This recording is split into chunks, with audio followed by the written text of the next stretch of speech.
Hello students, welcome to Saraswati International Academy. आज हम chapter number 6 standard 9 mathematics के लिए लाइन्स एंड एंगल्स का 9th पार्ट देखने जा रहे हैं। लास्ट पार्ट में आपने एक्सरसाइज का सॉल्यूशन देखा हुआ था, तो आज हम इसके आगे की थियोरी और एक लास्ट टॉपिक है जो थियोरी का है, जो आपको काम आएगा, उसका डिस्कशन करेंगे। तो स्टार्ट करते हैं इस वीडियो को। चलिए, सबसे पहला टॉपिक अब जो आज सीखने वाले हैं वो टॉपिक का नाम है angles sum property of a triangle. मतलब कि मुझे अगर कोई ट्राइंगल गिवन है तो उनके एंगल के सम के लिए क्या होगा वो पता होना चाहिए। चलो, ये चीज़ तो आपने ऑलरेडी अर्लियर क्लासेस में सीखी हुई है कि sum of the angles of a triangle कितना होता है, 180 होता है। बस इसी को यहाँ पे अलग तरीके से प्रूव दैट करने का मेथड दिया गया है, जिसे हम यहाँ पे स्टडी करेंगे। तो in the earlier classes you have studied that activities that the sum of all the angles of a triangle is 180 degree. अब बात आती है सर 180 डिग्री बन जाता है, ये आपने ऑलरेडी पहले देखा था कि sum of all angles activity के थ्रू आप पता कर सकते हो कि क्या होगा, हमेशा 180 डिग्री होता है। पर हम इसे प्रूफ कैसे करेंगे, तो उसका प्रूफ दैट हम यहाँ पे अब इसे दिखाएंगे कि कैसे हमें इसे प्रूफ करना है। पहले आपने एक्टिविटी के थ्रू देखा था, अब हम इसे प्रूफ दैट करेंगे। चलिए, तो प्रूफ कैसे करना है उसके लिए देखिए। तो सबसे पहला आ जाएगा मेरा theorem number 6.7, the sum of the angles of a triangle is 180। ये मेरा थियरम का स्टेटमेंट होगा। अब इसे पूछने के तरीके बहुत सारे हैं। मैं ऐसे पूछ सकता हूँ कि prove that the sum of angles of a triangle is 180 degree, या तो पूछ सकता हूँ state and prove the theorem number 6.7। तो इस तरीके से आपको याद रखना होगा, ये स्टेटमेंट किसी भी तरीके से पूछा जा सकता है। चलिए, तो हमें इसमें क्या करना है ऐसा कि हम इसे सॉल्व कर सकें। तो देखिए, सबसे पहले गिवन में लेते हैं, in a triangle P Q R let angle 1, 2 and 3 are the angles of a triangle P Q R. मैं अज्यूम कर लेता हूँ कि 1, 2, 3 मुझे एंगल्स गिवन है ट्राइंगल पी क्यू आर के लिए। जैसे आप पी क्यू आर डायरेक्ट लेना चाहे तो डायरेक्ट भी ले सकते हैं, मैंने उसकी जगह नंबर दिया है।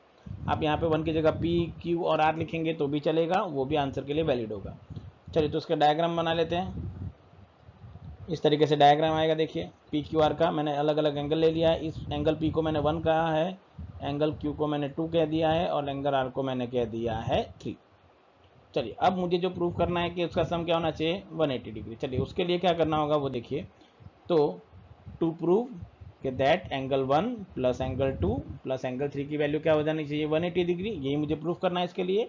तो टू प्रूफ स्टेटमेंट आपका इस तरीके से लिखा जाएगा कि it is 1 + 2 + 3 is equal to 180। Exam में इसी तरीके से आपको लिखना है, गिवन क्या है, टू प्रूफ क्या है, ये याद रखिएगा। बुक में अलग तरीके से दिया है, आपको लिखना इसी तरीके से, इसलिए मैं ये लिखवा रहा हूँ आपको, तो वो ध्यान में रखना है कि आपको इसी पैटर्न से लिखना है। हाँ, यहाँ पे मैंने कहा 1, 2, 3 की जगह अपने एंगल पी क्यू आर लिखा होगा तो चलेगा, उससे कोई मैटर नहीं है मुझे, बट गिवन टू प्रूफ लिखना ज़रूरी है। ठीक है, चलिए, तो अब यहाँ पे क्या करूँगा, डायरेक्टली मैं कुछ प्रूफ दैट कर नहीं सकता। तो जब भी डायरेक्टली कुछ प्रूफ दैट नहीं कर सकते तो आपको परफॉर्म करना होगा एक कंस्ट्रक्शन, जो हमने एग्जाम्पल्स में भी देखा है क्वेश्चंस के अंदर कि हम कंस्ट्रक्ट करते हैं। तो यहाँ पे भी मुझे एक कंस्ट्रक्शन करना पड़ेगा। वो कंस्ट्रक्शन क्या है वो देखिए। So the construction is draw a line X Y which is passing through point P and parallel to Q R. मतलब कि मुझे P पॉइंट से एक लाइन ड्रॉ करनी है जो क्यू आर के क्या होनी चाहिए, पैरेलल। मतलब इस तरीके से मैं एक लाइन ड्रॉ कर दूंगा, इस लाइन को नेमिंग दे दूंगा एक्स वाई। अब ये क्या हो गया, P पॉइंट P से पास भी हो रही है और क्यू आर से क्या है, पैरेलल भी है। तो इस तरीके की कंस्ट्रक्शन मुझे यहाँ पे करना होगा। तो देखिए, कंस्ट्रक्शन करने के बाद ये डायग्राम कुछ अब इस तरीके से मिलेगा, मैं बता रहा हूँ।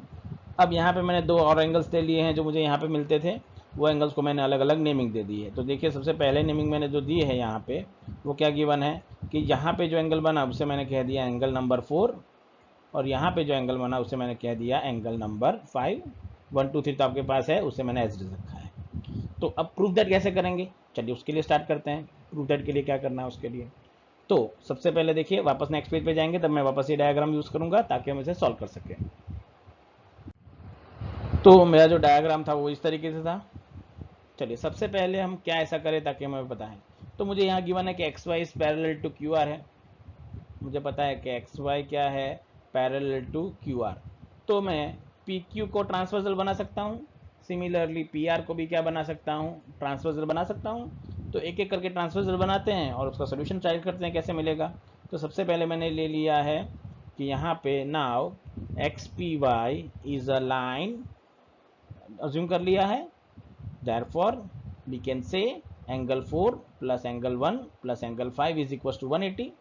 अब ये कैसे मिला मुझे, देखिए सबसे पहले कि ये क्या बनाएगा, टोटल एक स्ट्रेट लाइन है, मतलब ये दोनों तीनों एंगल मिला के क्या बना देंगे, स्ट्रेट एंगल। तो इन तीनों का टोटल क्या हो जाएगा, मैंने बताया अगेन कि इट इज 180 डिग्री। तो ये मेरा फर्स्ट रिजल्ट हो गया जो मुझे काम आने वाला है। चलिए अब सेकंड के लिए मैंने बताया था ट्रांसवर्सल लेनी है आपको अलग अलग। तो सपोज मैंने मेरी जो लाइन है कि X Y parallel to Q R, उसके लिए मैं पी क्यू को ट्रांसवर्सल ले रहा हूँ। तो देखिए क्या होगा, but X P Y is parallel to Q R and P Q and P R transversals. चलिए तो अब इसके लिए लिखते हैं।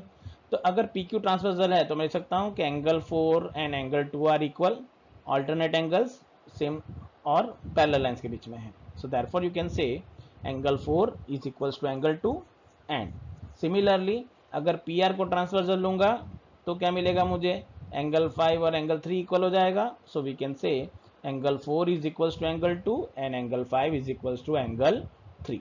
ये दोनों रीजन मैं यहाँ पे लिख सकता हूँ, मैंने बताया था ट्रांसवर्सल के लिए, and pair of alternate angles. Reason क्या आएगा, दोनों पेयर्स ऑफ ऑल्टरनेट एंगल्स हैं इसके वजह से। चलिए अब क्या कर सकता हूँ, ये इक्वेशन में मैं 4 की जगह पे 2 पुट कर सकता हूँ रिप्लेस करने के लिए, और 5 की जगह में मैं क्या रिप्लेस कर सकता हूँ, 3। So therefore substituting 4 and 5 in equation number 1, so we will get it is angle 2 plus angle 1 plus angle 3 is equals to 180 degree. थोड़ा सा रीअरेंजमेंट करेंगे, 1 को पहले लिखेंगे उसके बाद में 2 को, तो बस इन दोनों की प्लेसेस को आप इंटरचेंज कर दीजिए 1 और 2 की। So you will get therefore angle 1 plus angle 2 plus angle 3 is equals to 180 degree. देखिए समझ में आया कैसे करेंगे। तो हमें जो प्रूफ करना था तो वो हमारा आंसर आ गया इजीली यहाँ पे। तो इस तरीके से आप इसको बहुत ही इजीली तरीके से प्रूफ कर सकते हैं।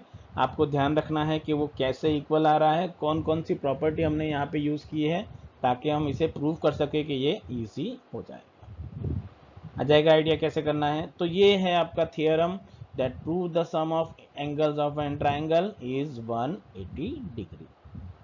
आ जाएगा। चलिए अब आगे बढ़ते हैं। अब एक और टॉपिक जो आपने प्रीवियस क्लासेस में ऑलरेडी स्टडी करके रखा है, कौन सा टॉपिक, कि that recall that you have studied about the formation of N exterior angle of a triangle. हम बात करेंगे एक ट्राइंगल के एक्सटीरियर एंगल की in the earlier classes. See the figure number 6.36 जो आपको मैं अभी बताऊंगा। Side Q R is produced two point S, Q R side को मैंने एस पॉइंट तक एक्सटेंड किया है।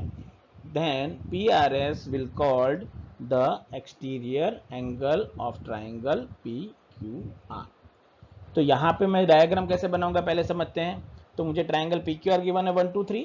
मैंने क्या किया कि क्यू आर जो साइड थी उसे एक्सटेंड कर दिया एक पॉइंट तक, इस पॉइंट तक मैंने एक्सटेंड किया है और इस पॉइंट को मैंने नेमिंग दे दी है एस। तो जो ये वाला एंगल नंबर 4 मिला, क्या मिला, angle number 4, that will become your exterior angle. वो आपका क्या बन जाएगा, एक्सटीरियर एंगल। तो यहाँ से एक्सटीरियर एंगल की एक प्रॉपर्टी जनरेट होगी जो हमें याद रखनी होगी अब के बाद कि हम इसे कैसे यूज़ करेंगे। तो ये मोस्ट इंपॉर्टेंट प्रॉपर्टी है एक्सटीरियर एंगल की जो आपको अभी से याद रखनी है। उसके लिए एक थियरम आएगा जो थियरम हम लास्ट में डिनोट करेंगे इसके लिए। बट सबसे पहले चीज़ जो मैंने आपको बताया आपको याद रखना है उसके लिए कि ये दोनों वैल्यू सेम कैसे होगी। चलो तो देखिए अब इसके लिए कैसे प्रूफ करना है। तो सबसे पहले मेरे पास एंगल सम प्रॉपर्टी है कि 1 + 2 + 3 कितना हो जाता है, 180। तो यहाँ पे मैं लिख सकता हूँ कि here 3 + 4 is equals to 180 degree होगा। पहले तो 3 + 4 180 क्यों हो रहा है, मैंने बताया कि ये पूरा लीनियर पेयर बनाएगा। तो लीनियर पेयर का टोटल क्या होता है, 180। ये मेरा पहला रिजल्ट है। दूसरा रिजल्ट क्या है मेरे पास कि 1 + 2 + 3 इज इक्वल्स टू क्या होगा, 180। एंगल सम प्रॉपर्टी के अकॉर्डिंग मैं लिख सकता हूँ इसको। चलिए अब मुझे क्या करना है कि मुझे एंगल की वैल्यू फाइंड करनी है। तो देखिए मैं लिख सकता हूँ इसकी RHS और इसकी RHS इक्वल होने की वजह से मैं लिख सकता हूँ कि ये दोनों वैल्यूज भी क्या होंगी, numerically equal. So therefore you can से from number 1 and number 2 you can say that angle 4 is equals to angle 1 plus 2.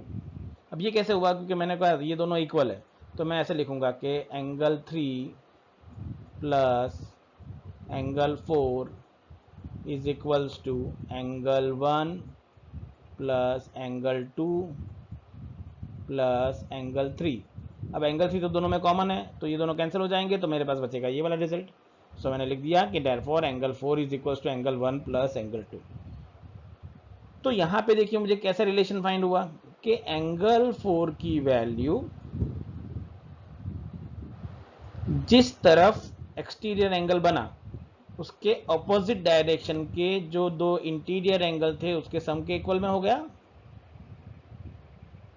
Property पता चली, जहां जिस साइड पे एक्सटीरियर एंगल बना उस एंगल के ऑपोजिट वाले जो दो एंगल थे 1 और 2 उसके सम के इक्वल में मिल गया किसके वैल्यू, एक्सटीरियर एंगल की वैल्यू. तो यहाँ पे आप ये चीज कर सकते हैं बहुत इजीली कि देयरफॉर यू कैन से कि अगर मुझे थ्योरम बताना है एक्सटीरियर एंगल का तो मैं कैसे लिख सकता हूँ. So that's why you can से the theorem number 6.8 the statement is if a side of a triangle is produced then the exterior angle so formed is equal to the sum of the two interior opposite angles. मतलब मैंने कहा था to opposite interior angles के sum के, exterior angle is a sum of opposite to interior angles, तो 1 और 2 के क्या हो जाएगा, एडिशन में वो चला जाएगा. तो इस तरीके से आप इसे बहुत ही इजीली प्रूव दैट कर सकते हैं इस थ्योरम को. ये याद रखना है आपको कि इस थ्योरम को आप कैसे यूज़ करेंगे, क्योंकि एग्जांपल्स और क्वेश्चन में हम इसे यूज़ करने वाले हैं. दो प्रॉपर्टीज़ को, एंगल सम प्रॉपर्टी, देखिए पिछली प्रॉपर्टीज तो यूज़ होनी ही होनी है, उसके अलावा भी ये प्रॉपर्टीज हम यहाँ पे यूज़ करेंगे. तो ये आपको याद रखना होगा कि आप इसे कैसे सॉल्व कर रहे हैं. आ जाएगा. चलिए तो अब बढ़ते हैं एग्जाम्पल की ओर. चलिए सबसे पहले एग्जाम्पल दिया गया है मुझे, तो हमारा एग्जाम्पल है example number 7. In figure 6.37 QT is perpendicular to PR and TQR is equals to 40 degree then and angle SPR is equals to 30 degree then find the value of x and y. यहाँ पे मुझे दो चीज given है, एक तो QT line है जो PR से परपेंडिकुलर है, एंगल TQR है 40 डिग्री और SPR एंगल है 30 डिग्री. तो मुझे x और y फाइंड करने हैं फ्रॉम द गिवन डायग्राम. तो चलिए डायग्राम कैसा है देख लीजिए सबसे पहले. सो you will have this kind of diagram.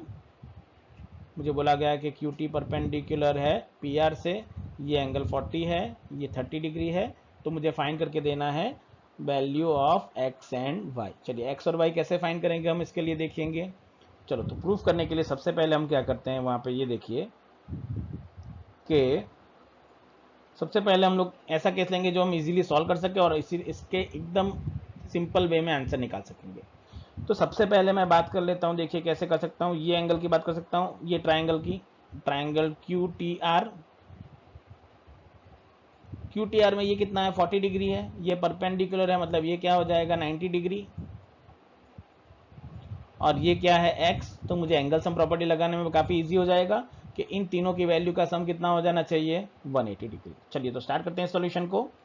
तो सबसे पहले सॉल्यूशन में हम लेंगे कि that in a triangle TQR 90 plus 40 plus x is equal to 180 हो जाएगा. मैंने बताया किस तरीके से, बाय एंगल सम प्रॉपर्टी. चलिए अब क्या करेंगे, 90 प्लस 40 कितना हो जाएगा आपके पास पता है, 90 प्लस 40 विल बी 130. चलो 130 को आप राइट हैंड साइड शिफ्ट करेंगे तो इट इज 180 माइनस 130 जो क्या बना देगा वैल्यू को 50. सो देयरफॉर मैंने बताया था ये तो एंगल सम प्रॉपर्टी से लिखा है. तो नेक्स्ट वन मेरा रिजल्ट हो जाएगा कि x is equals to 50 degree. ये मैंने आपको बता दिया आंसर आपका. तो पहली वैल्यू मिल गई आपको x की कि x इक्वल्स टू क्या हो गया 50 डिग्री. चलिए अब सेकंड की बात करते हैं. सेकंड को आप बहुत तरीके से एक्चुअली तो प्रूफ करना चाहो तो कर सकते हो, बट सबसे ईजीएस्ट वे देखिए. अब मैं बात कर रहा हूँ ट्राइंगल PSR ट्राइंगल की. देखिए PSR, अब SR को मैंने एक्सटेंड किया Q तक. अगर SR को मैं Q तक एक्सटेंड कर रहा हूं तो मैंने बताया था कि ये एंगल क्या बनेगा, एक्सटीरियर एंगल. अब उसका सम किसके इक्वल में होता है? ऑपोजिट, मतलब इसके ऑपोजिट में कौन कौन से दो एंगल है? एक एंगल x है और दूसरा एंगल क्या है? 30। तो मैं लिख सकता हूँ कि y की वैल्यू क्या होगी? x प्लस 30, लिख सकता हूँ इस तरीके से। तो यहाँ से मुझे इसका आंसर बहुत ही इजीली मिल सकता है इसके लिए। तो देयरफॉर यू कैन से कि now y is equals to angle SPR plus angle PX। SPR plus angle x हो जाएगा, मैंने बताया वैसे। चलो SPR की वैल्यू आपके पास है कितनी है? 30 डिग्री पुट कर देंगे यहाँ पे। So now you will get it is theorem number 6.8, reason मैंने बता दिया, एक्सटीरियर एंगल प्रॉपर्टी।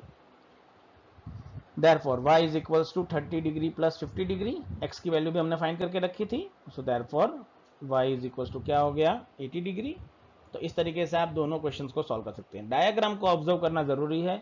आप डायग्राम को अगर प्रॉपरली अज्यूम करेंगे तो आप इजीली आंसर निकाल सकते हैं कि क्वेश्चन में आपको क्या बोला गया है। आ जाएगा आइडिया? तो ये हो जाएगा आपका एग्जाम्पल नंबर 7।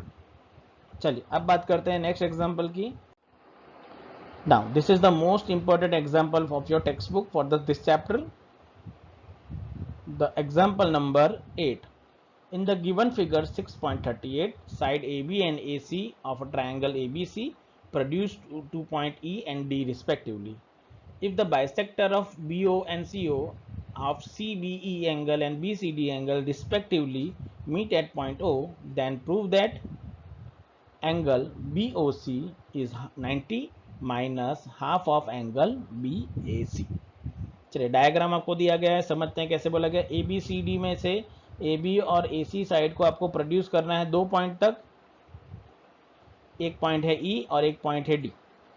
सिमिलरली BO और CO दो बाइसेक्टर बनाने हैं जो CBE एंगल और BCD एंगल को बाइसेक्ट करेंगे, और जो बाइसेक्टर होंगे वो कौन से पॉइंट पे मिलेंगे? O पॉइंट पे। चलिए तो डायग्राम मुझे दिया गया है वो देखिए।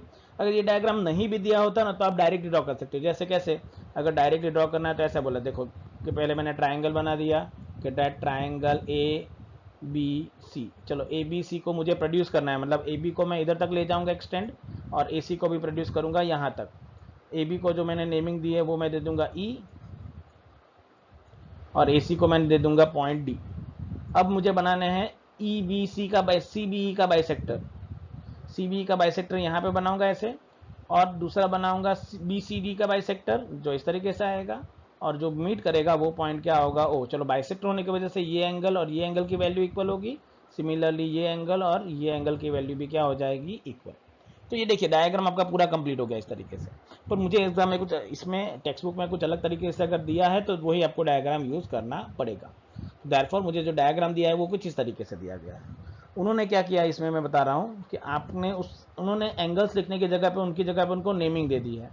कौन कौन सी नेमिंग देखिए कि मैंने दे दिया है नेमिंग कि that angle A in triangle ABC is x, angle B is y और एंगल C इज z। ये ट्राइंगल के लिए उन्होंने अज्यूम किया है। चलो अगेन मैंने कहा था कि ये बाइसेक्टर हो गया, BO बाइसेक्टर है इसका, तो ये एंगल और ये एंगल इक्वल हो गए। CO ये बाइसेक्टर है तो ये दोनों एंगल इक्वल हो गए ये दोनों के साथ। सो मुझे प्रूव करना है कि दैट एंगल BOC, मतलब कि ये वाला एंगल BOC की value 90 minus half of BAC, मतलब कि ये वाले एंगल से 90 माइनस हाफ होना चाहिए। अब ये मुझे प्रूव दैट करके देना है। चलिए प्रूव दैट के लिए सबसे पहले तो क्या है, मुझे रिलेशन कौन कौन सा दिया है मुझे वो देखिए। मुझे जो फाइंड करना है वो ये वाला ट्राइंगल है। उस ट्राइंगल के लिए मुझे प्रोसीजर क्या क्या करनी होगी वो डायग्राम से समझिए तो बहुत ईजी होगा। चलिए पहले मैं तो मेरा हाईलाइट कर देता हूँ डायग्राम जो मुझे फाइंड करना है। तो ये वाला एंगल मेरा रिक्वायर्ड एंगल है, this is my required angle सबसे पहले चाहिए, और इस एंगल को मुझे इसके अंदर इंक्लूड करना है। तो मैंने इसे ब्लू कलर से हाईलाइट कर दिया ताकि इन दोनों एंगल्स को मुझे यूज़ करना है। चलो इसे यूज़ करने के लिए सबसे पहले क्या करेंगे, मुझे ये ट्राइंगल का रिक्वायरमेंट होगा। कौन सा ट्राइंगल? BOC ट्राइंगल का। इस ट्राइंगल को मैं यूज़ करके इसे बनाना चाहूँगा। तो मुझे सबसे पहले तो ये वाली प्रॉपर्टी, ये एंगल पता होना चाहिए कौन सा होगा, फिर ये एंगल पता होना चाहिए। इसके बाद क्या करूँगा, BOC के लिए एंगल सम प्रॉपर्टी अप्लाई कर सकता हूँ। बट दिक्कत क्या है कि मुझे इस एंगल को भी x और y के टर्म्स में फाइंड करना होगा, इस एंगल को भी XYZ के टर्म्स में फाइंड करना होगा, ताकि मैं इसको रिलेट कर सकूं ट्राइंगल ABC से, तब जाके मैं इसे सॉल्व कर सकता हूं। तो यहाँ पे सबसे बड़ा बेसिक कंडीशन है कि मुझे एक्सटीरियर एंगल और इंटीरियर एंगल का रिलेशन फाइंड करना है। तो यहाँ पे अब हम यूज करेंगे प्रॉपर्टी ऑफ एक्सटीरियर एंगल। चलिए तो वो कैसे यूज करनी है सबसे पहले देखेंगे यहाँ पे। तो सबसे पहले मैं बात कर लेता हूँ यहाँ पे सोल्यूशन के लिए कि सपोज मैं बात कर रहा हूँ exterior angle B C B E की, ये सी बी ही है, ये देखिए ट्राइंगल को एक्सपांड कर दिया तो ये बन गया इस ट्राइंगल का एक्सटीरियर एंगल। तो एक्सटीरियर एंगल का सम किसके इक्वल में होगा, ऑपोजिट इंटीरियर, मतलब x प्लस जेड, ये पहला रिजल्ट मिलेगा। So therefore you can say solution में for triangle ABC x plus Y plus Z is equal to 180, सबसे पहला रिजल्ट मैं लिख दूंगा एंगल सम प्रॉपर्टी का रीजन कि x plus Y plus Z is equal to क्या हो जाएगा 180। चलिए अब एक्सटीरियर एंगल के लिए बात करते हैं। So now here CBE is equal to x plus y, exterior angle of triangle ABC लिख दिया मैंने, ये मेरा होगा रिजल्ट नंबर 2। चलिए अब बात करेंगे एक और एक्सटीरियर एंगल की, कि एक्सटीरियर एंगल होगा नेक्स्ट आपके लिए कि ये वाले एंगल की बात करेंगे, BCD एंगल। चलो BCD भी क्या हो जाएगा, अगर मैं ये ट्राइंगल कंसिडर करता हूं अगेन, ये लाइन को प्रोड्यूस किया तो ये भी क्या बनेगा एक एक्सटीरियर एंगल, उसकी वैल्यू किसके इक्वल में होगी, अपोजिट एंगल्स के सम, मतलब के x और y के इक्वल में। सो यहाँ पे आप लिख सकते हैं दूसरा रिजल्ट कि here angle BCD is equal to x plus z, again exterior angle for triangle ABC, and this is result number 3।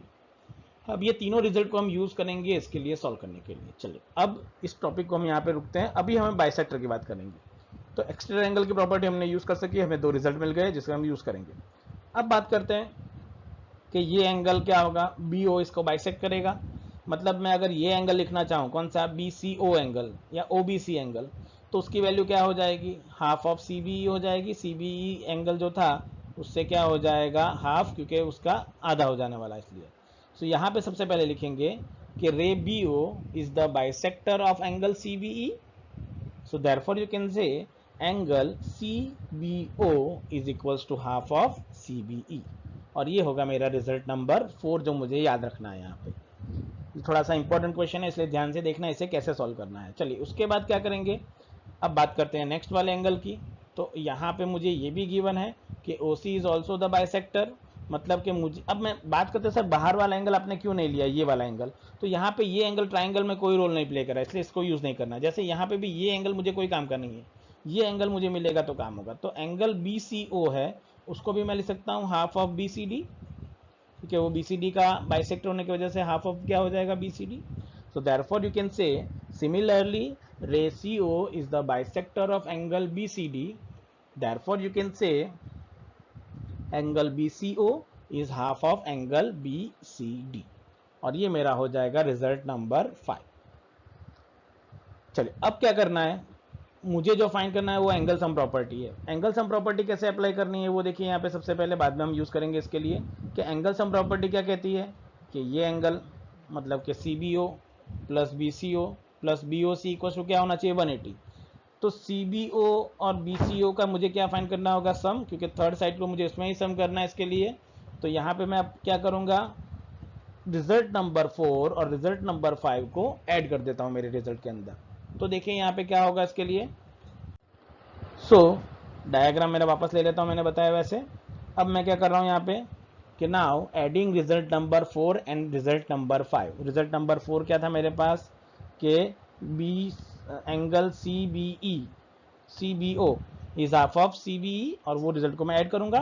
So I will get angle CBO plus angle BCO is equals to half of CBE plus half of BCD। चलिए अब 1/2 दोनों में से common है, तो मैं 1/2 दोनों में से कॉमन निकाल सकता हूँ ब्रैकेट में से। So therefore you will get CBO plus BCO is equals to half into bracket CBE plus BCD। चलिए अब मेरे पास CBE की वैल्यू थी, मैंने बताया था CBE क्या हो जाएगा, मैंने बताया था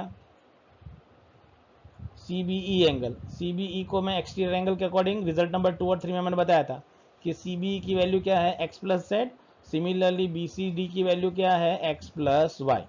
तो इस जगह पे मैं वो दोनों वैल्यू कौन से रिजल्ट से, result number 2 and result number 3 को यूज करके बता रहा हूँ। तो उसमें से मैं इन दोनों की वैल्यू पुट करता हूँ। So I will get CBO plus BCO is equals to half of x plus Y plus x plus Z. चलिए फर्स्ट रिजल्ट में मेरे पास था कि x प्लस वाई और प्लस जेड की वैल्यू क्या होती है 180, तो इन तीनों को साथ में लेके मैं इनकी वैल्यू क्या लिख सकता हूँ 180 डिग्री।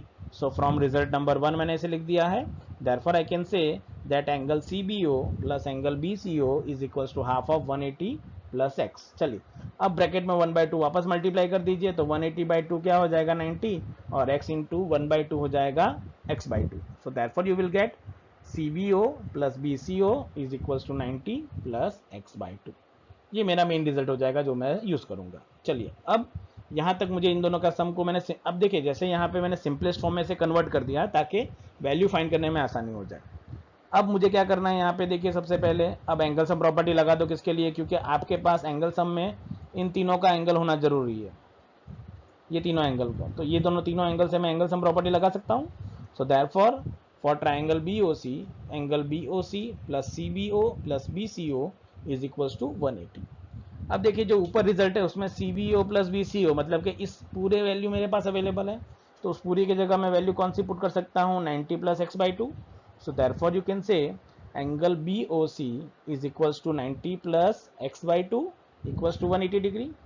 चलिए 90 को इधर ले जाएंगे तो माइनस 90, x/2 को भी इधर शिफ्ट करेंगे तो माइनस x/2 हो जाएगा. So you will get angle BOC is equals to 180 minus 90 minus x/2. चलिए अब 180 माइनस 90 कितना हो जाएगा 90. So you can say angle BOC is equals to 90 minus x/2. ये आपको सबसे पहला रिजल्ट मिलेगा. बट x को अगर मैं लिखना चाहूँ तो कौन सा एंगल लिख सकता हूँ? एंगल BAC लिख सकता हूँ x एंगल को. So therefore your last result कि that angle BOC is half of 90 minus half of angle BAC and hence your result is proved. तो इस तरीके से आप इसे प्रॉपरली प्रूफ कर सकते हैं. इसी तरीके से अगर आप बुक की मेथड से देखेंगे, ये सोल्यूशन मैंने थोड़ा बुक से अलग लेवल पे सॉल्व करके दिया है. अगर आप बुक का सोल्यूशन देखना चाहें तो वो भी उसका एक सोल्यूशन ही है जो बुक में दिया है. बुक के अकॉर्डिंग मैंने थोड़ा सा अलग करके इसे प्रूफ किया है. तो आप जिस तरीके से चाहें उस तरीके से इसे सॉल्व कर सकते हैं. तो ये हो जाएगा आपका एग्जाम्पल. आज के वीडियो में हम यहाँ तक स्टॉप करेंगे. अब इसकी एक लास्ट एक्सरसाइज जो हमारी बाकी है वो उसे हम नेक्स्ट वीडियो में डिस्कस करेंगे. Thank you very much for watching this video.